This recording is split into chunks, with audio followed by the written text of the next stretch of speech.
Hi, welcome to today's class. We have been studying about cytoplasmic inheritance. In the last class, we studied about inheritance of kappa particles in paramecium. Today, we are going to study another example for cytoplasmic inheritance, that is inheritance of shell coiling in snail Limnaea peregra. In snail Limnaea peregra, two kinds of shell coilings are there. In some snails, the shell will be seen coiled in the clockwise direction or in the right-handed direction, and we call it as dextral. In certain other snails, the shell will be seen coiled in the anti-clockwise direction or left-handed direction, and that is said to be sinistral. So the snail Limnaea exhibits two kinds of shell coilings, dextral and sinistral. A very important thing you have to remember is, for a snail to have a dextrally coiled shell, it must have a cytoplasmic protein which is obtained at the time of embryogenesis itself. So how is it possible? You know that it's a cytoplasmic protein, and in the case of an embryo or zygote, the sole portion of the cytoplasm is inherited from the mother through the female gamete egg. So in other words, we can say, for an organism to have a dextrally coiled shell, it must obtain a cytoplasmic protein from its mother through the female gamete or egg, so that it can acquire this character at the embryonic stage itself. So can't we say the phenotype of an organism depends upon the nature of the mother? So this shell coiling in snail is an example for cytoplasmic inheritance. It's an example for maternal inheritance also, because the nature of the offspring depends upon the nature of the mother or maternal parent. And the second thing that we have to remember is the dextrality is a dominant feature and sinistrality is naturally a recessive feature. And the dextrality is controlled by a dominant allele, say capital D, which can produce the protein responsible for dextrality. So once again, the dextrality is a dominant feature and it is controlled by a dominant gene, capital D, either in the homozygous condition or in heterozygous condition. That is, it can be either capital D or capital D small d. So suppose there is an offspring having dextrality. So where this capital D gene is expected, this capital D gene should have been present or should be present in its mother, maternal organism. Only then the mother can produce the cytoplasmic protein responsible for dextrality, which can be inherited or carried to the next generation through the female gamete or egg. Right? So suppose there is a female parent having dextral nature, dextral phenotype, and also it has got the genotype capital D, capital D. What will be the nature of its offspring? So here, irrespective of the nature of the father and even irrespective of the nature of the genotype of offspring, all the offspring will be having the phenotype dextrality. Why is it? Because all these offspring are produced from the female parent, which has got capital D allele in its nucleus. And this capital D allele can produce the cytoplasmic protein which is responsible for dextrality, which can be carried to the next generation at the time of which can be carried to the next generation even at the time of gametogenesis itself or egg formation itself. Right? Then let's see another example. Suppose the female parent is sinistral and it has got small d genotype. Then what will be the nature of offspring? Here also, irrespective of the nature of the father or paternal parent, all the offspring will be having sinistral phenotype only. So I will explain these crosses and I will show some diagrams also so that you can understand it easily. Now let me explain the shell coiling in snail with the help of some crosses and all. So it's a type of cytoplasmic inheritance, maternal inheritance, and also it's a type of predetermination. Why it is said to be predetermination? Here the phenotype of the organism in terms of shell coiling is predetermined, or in other words the phenotype of an organism depends upon the genotype of the mother. So the phenotype of the offspring is predetermined. That is why it is said to be an example for predetermination. And also it's an example for delayed inheritance, about which I will be explaining later. So all the experiments were done in Limnaea peregrina by Boycott and others. And you can see it's a dextrally coiled shell bearing snail, and this is a sinistral one. Let's see the first cross. Here the parents are dextral female and sinistral male. Both are pure for their character. So what will be the genotypes? For the dextral female, the genotype will be capital D, homozygous. And here the sinistral male will be small d. Here also recessive homozygous. How many kinds of gametes can be produced from here? Only one type of gamete. Gametes bearing only capital D allele. Here also only one type of gamete will be produced, that bearing only small d allele. And in the F1 we can expect all the offspring having capital D, small d genotype, right? So what will be the phenotype of this F1 organism? As I told you earlier, the phenotype of the organism depends upon the genotype of the mother. So what's the genotype of the mother here? Capital D. So here this mother can produce a cytoplasmic protein responsible for dextrality, which can be carried to the next generation, that is F1 generation. So that all the offspring in the F1 generation will be dextral irrespective of the genotype, right?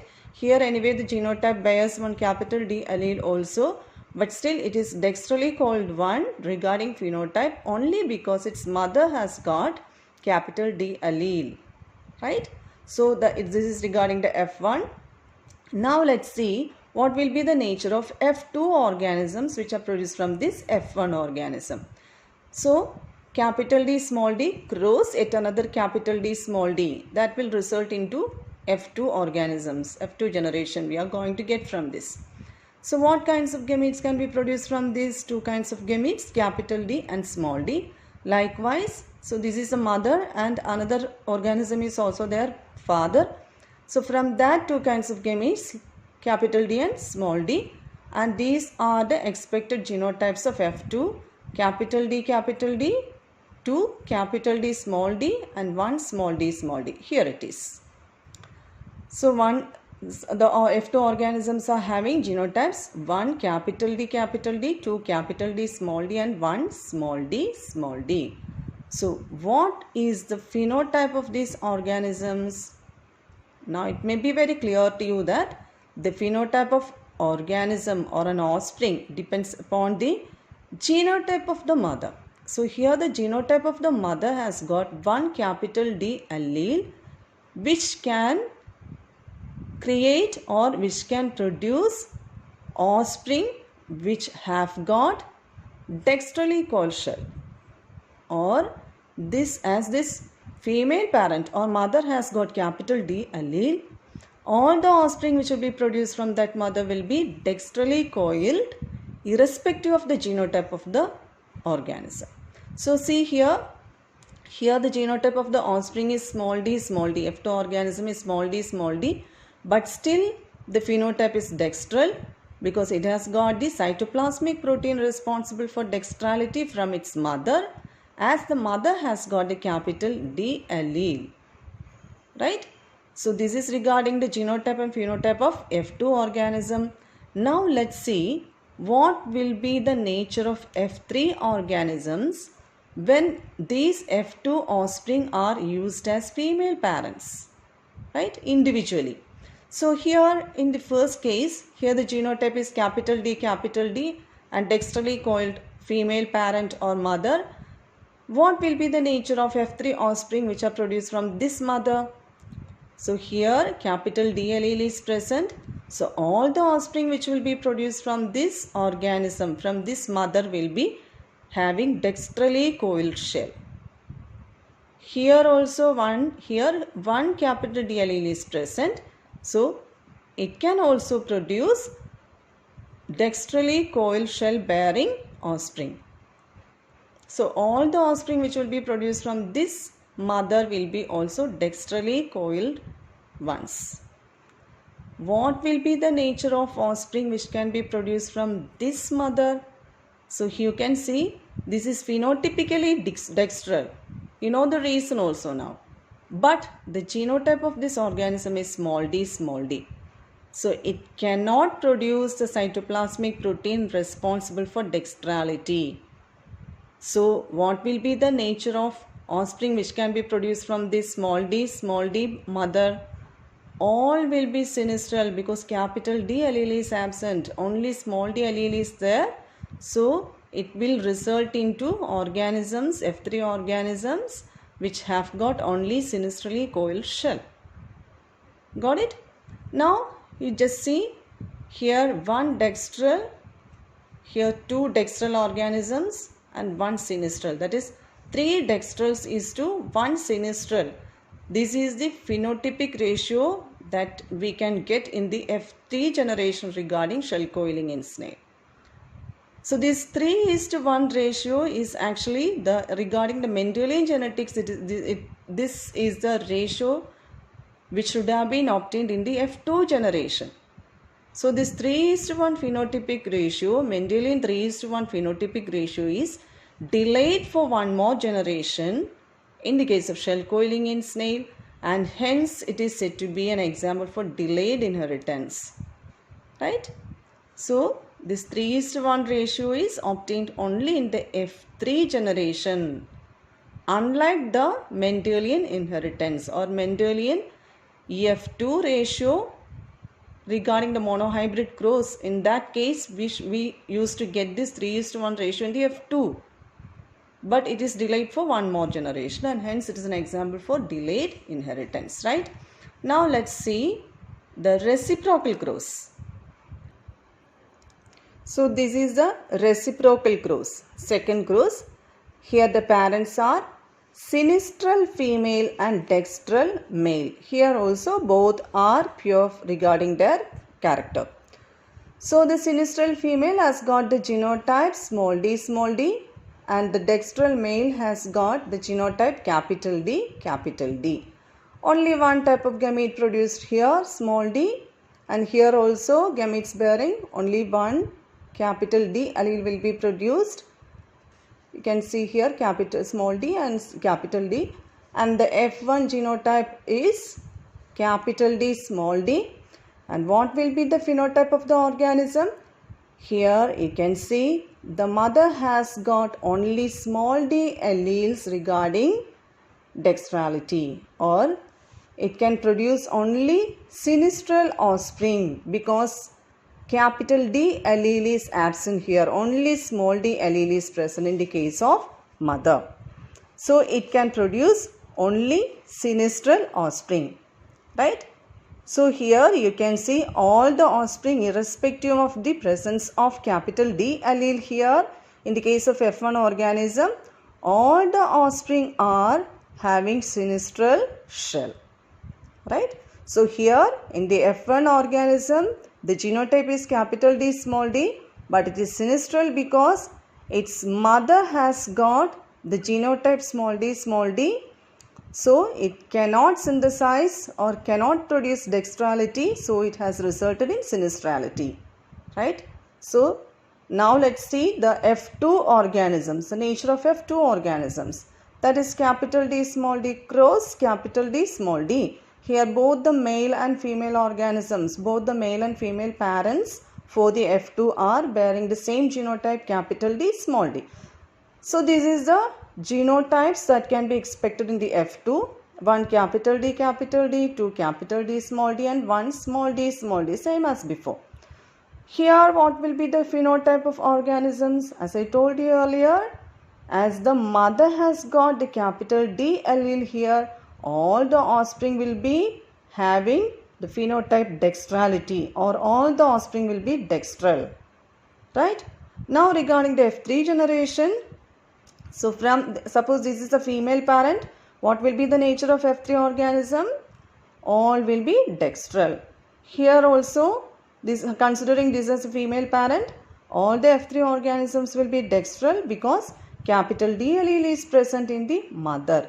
But what will be the case here? Small d is the female parent. So, all the offspring which will be produced from that organism will be sinistral only, because there is no capital D allele in the mother that can result in dextrality in the offspring. Right? So, only sinistral offspring are produced from this mother, small d organism. But why it is dextral in its phenotype? Because its mother had got the capital D allele which could produce a cytoplasmic protein responsible for dextrality in its offspring. Right? So that was why the organism was having dextrally coiled shell, but by itself it doesn't have any capital D allele that can be used for creating dextrality in its offspring. In other words, it cannot synthesize a cytoplasmic protein responsible for dextrality, which can be transferred to the next generation. So all the offspring from small d mother are sinistral. And here you can see again the 3:1 phenotypic ratio. Right? So that is the result of the reciprocal cross. So that's all about the inheritance of shell coiling in snail. In snail, the shell coiling depends on the genotype of the mother, or in other words, depends on whether it can acquire the cytoplasmic protein responsible for dextrality from its mother at the time of embryo formation or zygote formation. Hope that this video will be helpful for you. In case of having any doubt, you may please post it as comment. I will surely try to clarify it. Thank you.